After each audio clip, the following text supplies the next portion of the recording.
जो टेस्ट से पहले वाली क्लास थी उसमें हमने कंट्रोलर का फंक्शन पूरा कंप्लीट कर लिया था। किसके लिए?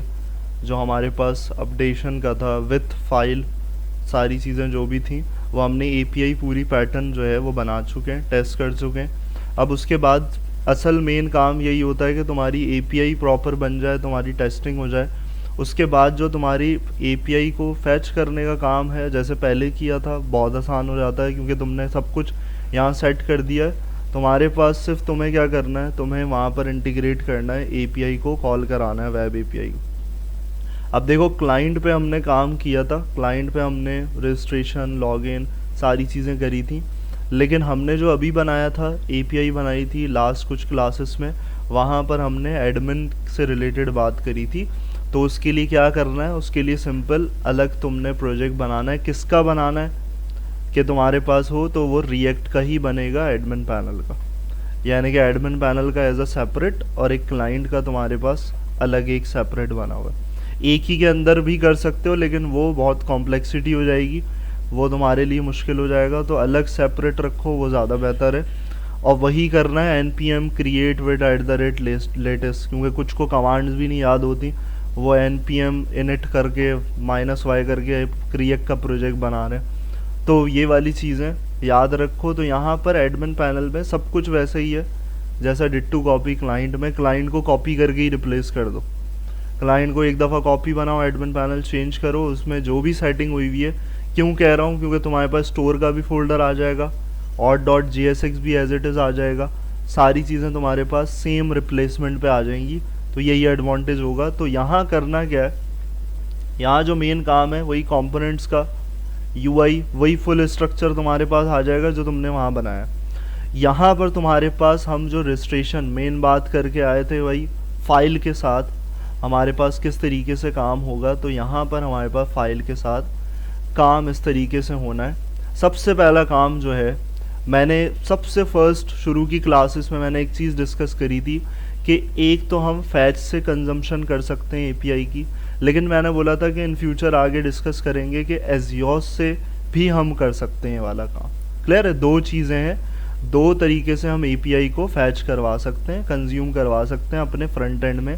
तो वो एजियोस है। तो डिफरेंस क्या है, कहाँ किसका एडवांटेज है? तो यहाँ पर देखो, ऐसा नहीं है कि मैं बोलूँ फैच से मैं कर रहा हूँ तो ज़्यादा स्पीड हो जाएगी, एजियोस से कर रहा हूँ तो कम स्पीड हो जाएगी, या फिर एजियोस ज़्यादा स्पीड पे लेकर आएगा डेटा।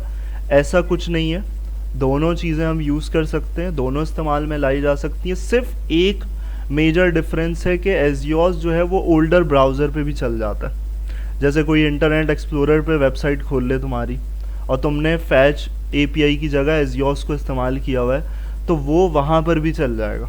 लेकिन कहाँ पर फेलियर होगा कि अगर तुमने फैच लगाया हुआ है तो वो सिर्फ मॉडर्न ब्राउज़र्स पे चलेगा, यानी कि गूगल है लेटेस्ट और मोजिला फायरफॉक्स है, तो ये लेटेस्ट है, माइक्रोसॉफ्ट एज है, इंटरनेट एक्सप्लोरर 8 जो है वो पुराना है। तो पुराने पे सपोर्ट अगर चाहिए तो तुम एजियोस का इस्तेमाल कर सकते हो, और अगर तुम्हें चाहिए ये कि भाई मॉडर्न पे ही चले तो फिर फैच एपीआई का यूज़ कर सकते हो। क्लियर? तो यहाँ पर और स्ट्रक्चर भी क्या हो जाता है एजियोस का, थोड़ा सा और आसान हो जाता है। यहाँ पर जो लिखा हुआ है ईज ऑफ यूज़, तो यहाँ पर तुम्हारे पास हैंडलिंग, एरर हैंडलिंग जो है, दूसरी चीज़ें जो हैं वो क्विकर डेवलपमेंट टाइम है, यानी कि कुछ चीज़ें फैच के कंपैरिजन में थोड़ी सी आसान हो जाती हैं कि हम कुछ स्ट्रक्चर जो लिख रहे हैं कोड का वो थोड़ा सा आसान हो जाता है फैच के मुकाबले में। क्लियर? तो यहाँ पर एजियोस जो है वो डायरेक्ट नहीं आता, क्योंकि देख रहे हो तुम लाइब्रेरी आई हुई है, तो इसको क्या करना होगा, इसको करना होगा इंस्टॉल। बगैर इंस्टॉल किए हुए तुम यहाँ पर इसको नहीं चला सकते। तो यहाँ पर क्या करना है, यहाँ पर आके npm install एजियोस, सही, जो तुम्हारा एडमिन पैनल वाला फोल्डर होगा। तो इसमें करने के बाद, इंस्टॉल करने के बाद तुम्हारा अगला काम होगा कि भाई तुमने एक फॉर्म बना लेना है पूरा। फॉर्म में कोई नई चीज़ नहीं है, सिर्फ तुम्हारे पास जो तुम्हारे सारी चीज़ें वैसी चल रही हैं, ऑन सबमिट, वही तुम्हारा यूज़ स्टेट, सब कुछ सेम है। सिर्फ नई चीज़, एडिशनल पार्ट जो तुम्हारी फील्ड में होगी, वो क्या ख्याल रखना है, वो ये ख्याल रखना है कि जब यहाँ पर प्रोफाइल की बात आए, इमेज की बात आए, तो यहाँ पर एक चीज़ लाजमी चेक करनी है कि ये होनी चाहिए एक्सेप्टेंस। क्या चीज़ फील्ड लगी हुई है? एक्सेप्ट इमेज / एक्सटेरिक, यानी कि ये फील्ड का नाम ही देना है और उसमें तुम्हारे पास स्टेरिक यानी कि भाई एक्सेप्टेंस होनी चाहिए कि तुम्हारी इमेज जो है वो फाइल जो है वो क्या हो सके, हैंडल कर सके। तो ये चीज़ अगर नहीं होगी तुम्हारी फील्ड में तो इससे मसला होगा, वो एपीआई का मसला नहीं होगा, वो फ्रंट एंड का होगा। क्लियर? तो यहाँ पर ये चीज़ होनी चाहिए, बाकी सेम है एज इट इज़, सारी चीज़ें वैसे ही हैं, सिर्फ इमेज हैंडलिंग में एक डिफरेंस था थोड़ा सा। बाकी जब तुम्हारे पास कंजम्पशन की बात आएगी तो यहाँ देखो कुछ सेटिंग्स क्या हैं। यूज ऑथ पता है तुम्हें, स्टोर एडमिन टोकन लेकर आए हुए हो, सारी चीज़ें हमने डिस्कस करी हुई हैं तो इसकी डिटेल में नहीं जा रहे। यहाँ पर जो तुम्हारे पास इनिशियलाइजेशन हुई हुई है उसमें एक फील्ड एडिशनल डाल दी, इमेज, और उसको हमने कुछ स्ट्रिंग नहीं बनाया, हमने नल रखा है, क्योंकि ये स्ट्रिंग बना दोगे तो तुम्हारी इमेज फाइल ही एक्सेप्ट नहीं होगी।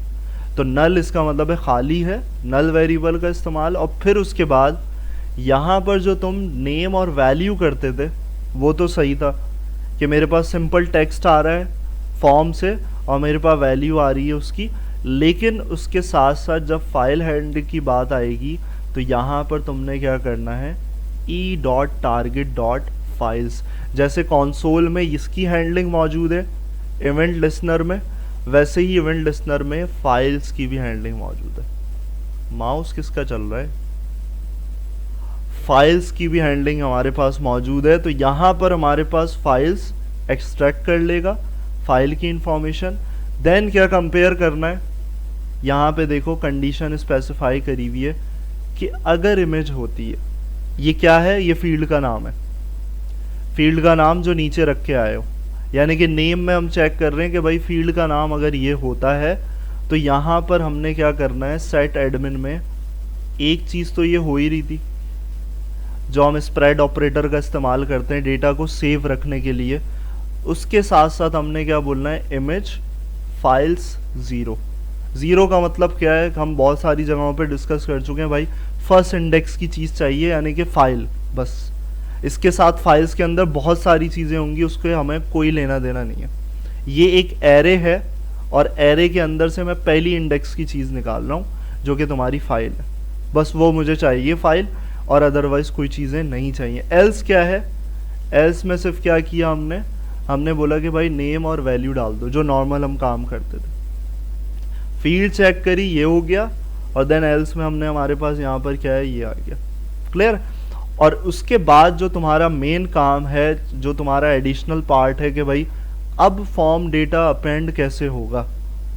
पहले तो हम कुछ और तरीके से कर रहे थे, तो यहाँ पर देखो हम जब भी फाइल की बात आती है तो हमें क्या यूज़ करनी पड़ती है, हमें यहाँ पर फॉर्म डेटा की क्लास यूज़ करनी पड़ती है, और इसको यूज़ करोगे तो तुम्हारी फाइल हैंडलिंग जो है वो प्रॉपर हो सकती है, यानी कि HTML फॉर्म एलिमेंट से तुम्हारी फाइल हैंडलिंग। अब इसका हरगिज़ मकसद नहीं है कि तुम नॉर्मल डेटा पे नहीं कर सकते, नॉर्मल डेटा पे भी ये हो सकता है। क्लियर? तो फाइल जब आई तो यहाँ पर इस तरीके से तुम्हारे पास ऑब्जेक्ट बनाया, ये ऑब्जेक्ट बना हुआ है, और इस ऑब्जेक्ट में एक फंक्शन रखा हुआ है, इस क्लास का एक function append. Append simple JavaScript का फंक्शन है कि तुम्हारे पास तुम्हें क्या करना है, अपेंड करवाना है कि भाई नेम को अपेंड कर दो, यानी कि नेम के अंदर जो भी वैल्यू आ रही है वो इसमें डाल दिया जाए, मेल के अंदर जो भी वैल्यू आ रही है इसमें डाल दी जाए, पास के अंदर जो भी वैल्यू आ रही है इसमें डाल दीजिए। और यहाँ चेक कर लेना है कि अगर इमेज आ रही है तो यहाँ तुम्हारे पास form data to send append में इमेज भी ऐड कर दिया। ये जो इमेज फील्ड है ये याद रखना, वेब एपीआई के अंदर जो मिडलवेयर में तुमने फील्ड का नाम रखा हुआ है ये वही होना चाहिए। सही? तो यहाँ पर console.log कर लोगे एडमिन, पता चल जाएगा कि तुम्हारा डेटा क्या आ रहा है, एक्चुअल में क्या चीज़ जा रही है। और जब कंजम्पशन की बात आएगी तो एजियोस का पैटर्न ऐसे कुछ होता है। जब फैच यूज़ कर रहे थे तो हम डायरेक्ट यूज़ कर रहे थे, यहाँ क्या है, यहाँ पर इसके फंक्शंस हैं जैसे वहाँ होते हैं, पोस्ट, पुट, डिलीट, जो भी गेट है वो सब यहाँ पर आएंगे। तो azios.post कर रहा हूँ, API रखी, ये तो API हो गई एडमिन रजिस्टर। उसके बाद मैंने बोला भाई ये डेटा है, सारा डेटा ये है, फॉर्म डेटा टू सेंड के अंदर पूरा डेटा इकट्ठा हुआ है जो ऊपर मैंने सेट किया है। और देन हेडर्स में हेडर्स में चेंजिंग क्या है कि कंटेंट टाइप में अभी तक हम क्या रख रहे थे, एप्लीकेशन जेसन, और हमने पोस्टमैन पे याद होगा कि हमने कहाँ टेस्ट किया था, फॉर्म डेटा पे हमने रॉ बॉडी जेसन को सिलेक्ट नहीं करके टेस्टिंग नहीं करी थी। तो इसका मकसद यही था कि हम मल्टी पार्ट को यूज़ कर रहे हैं, हमारे पास डेटा डिफरेंट टाइप्स का है। तो यहाँ पर कंटेंट टाइप में हमारी टाइप क्या हो जाएगी, चेंज हो जाएगी यहाँ मल्टी पार्ट फॉर्म डेटा, और देन यहाँ पर रिस्पॉन्स किस तरीके से आएगा, रिस्पॉन्स डॉट डेटा। वहाँ डिफरेंट तरीके से आ रहा फैच में, वहाँ थोड़ा सा पैटर्न चेंज था, यहाँ पर इस तरीके से आएगा रिस्पॉन्स डॉट डेटा। डेटा के अंदर तुम्हारा सारा डेटा मौजूद है। क्लियर, ये डेटा हमारा बनाया हुआ नहीं है, ये एजियोस का प्रोवाइडेड है, यानी कि जब भी रिस्पॉन्स आता है तो वो डेटा में ही स्टोर करेगा। क्लियर है, तो डेटा में ही आना है, तुम्हारा वेरिएबल जो बनाया हुआ वो ये है, और इसके अंदर से तुम कुछ चीज़ें एक्सट्रैक्ट कर रहे हो, वो क्या कर रहे हो, रिजल्ट दिखा रहे हो। और अगर रिस्पॉन्स स्टेटस जो है वो सक्सेसफुल हो जाता है 201, देन तुम्हारे पास तुमने क्या करना है, कुछ चीज़ें तुम बता रहे हो कि भाई ये कर देना। एक तो हम टोकन करते हैं, जो हम यूज़ ऑथ का इस्तेमाल देखा था कॉन्टेक्स्ट एपीआई में, वो टोकन स्टोर करना है। और ऊपर हमने क्या किया है, हमने एक चीज़ अलग से यहाँ पर करी है ऐड, ये टोकन नहीं है। ये क्या कर रहे हो, ये तुम चेक ये चीज़ निकाल के कि भाई इस एडमिन है या नहीं है, एडमिन है भी या नहीं है, जो हम करके आए थे काम कि आइदर ट्रू और फॉल्स। तो वो फ्रंट एंड पे भी तो लाजमी होना चाहिए कि आइदर चेकिंग हो कि भाई वो एडमिन है या नहीं है। तो लॉगिन करते वक्त उसको एक्सेसिबिलिटी ना दी जाए, अगर उसका फॉल्स हो गया स्टेटस तो फिर एक्सेसिबल नहीं होगा वो। क्लियर, तो यहाँ पर तुम्हारे पास ये जो रिस्पॉन्स डेटा में इस एडमिन आ रहा है, ये वहीं से एक्सट्रैक्ट कर रहे हो जो तुम्हारी एपीआई रिटर्न कर रही थी। क्लियर है, जो एपीआई यहाँ पर बना के आए थे सर्वर के अंदर, उसी में तुम्हारे पास सारी चीज़ें जो रिटर्न हो रही थी एडमिन कंट्रोलर में, रजिस्टर वाली एपीआई में, तो उसी से सारा काम तुम्हारे पास प्रॉपरली हो रहा है। क्लियर, तो यहाँ पर ये पूरा एडमिन रजिस्ट्रेशन वाला जो हमने काम पूरा बनाया था, इसके अंदर कुछ चीज़ें आ रही थी, रिजल्ट आ रहा था रिस्पॉन्स में, इसके अंदर हमारे पास इस एडमिन भी मौजूद है। जो हमारा रिस्पॉन्स आ रहा है उसमें इस एडमिन भी है, उसी को एक्सट्रैक्ट कर रहे हो, उसी को निकाल रहे हो, और वही चीज़ तुम्हारे पास क्या हो रही है, यहाँ पर प्रॉपरली तुम्हारे पास गेट हो रही है। क्लियर है, तो यही चीज़ तुम्हारे पास प्रॉपर पूरी होगी, देन तुम्हारा रीडायरेक्ट। एरर हैंडलिंग यहाँ पर इस तरीके से एरर हैंडलिंग आ गई, तो ये तुम्हारा पूरा प्रॉपर काम जो है वो। तो अब उसमें तुम्हारे पास तुमने क्या करना है, यहाँ पर जो तुम रेडी कर लोगे तो तुम्हारे पास यहाँ पर तुमने चलाना है, और चला के रन करके तुम्हारे पास एपीआई पूरी तुम्हारे पास बैकएंड पे तुम्हारे पास मौजूद है। यहाँ पर तुमने चेक करना है कि भाई प्रॉपरली मेरे पास हो रहा है या नहीं, और कंसोल पे अगर जो तुमने चीज़ें ऐड करी हैं वो तुम्हारे पास कंसोल पे यहाँ पर आ जाएंगी। तो यहाँ पर हमारे पास क्या है, हम ऐड कर लेते हैं कोई ईमेल,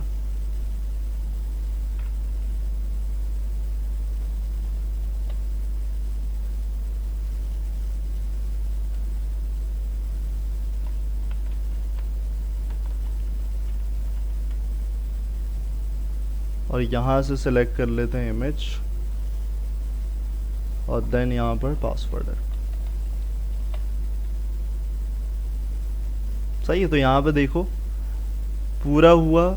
यहाँ जो तुम्हारे पास मेन मोटिव है वो देखो, यहाँ पर इमेज में क्या आ रहा है, अगर इधर देखो रिस्पॉन्स में, तो इमेज में तुम्हारे पास फाइल की भी इंफॉर्मेशन आ रही है जो हमने कंसोल पे एक्सट्रैक्ट करी हुई है। तो देखो इसमें काफ़ी सारी चीज़ें, फाइल के अंदर पूरा ये तुम्हारे पास क्या है, अलग अलग डिफरेंट नेम है, साइज़ है, टाइप भी मौजूद है, तो वो सब चीज़ें तुम्हारे पास निकाल के दे रहा है। हमने जो ज़ीरो किया था वो किस लिए किया था कि मेरे पास सिर्फ फाइल की इंफॉर्मेशन आनी चाहिए, वो एक्सट्रैक्ट करनी है।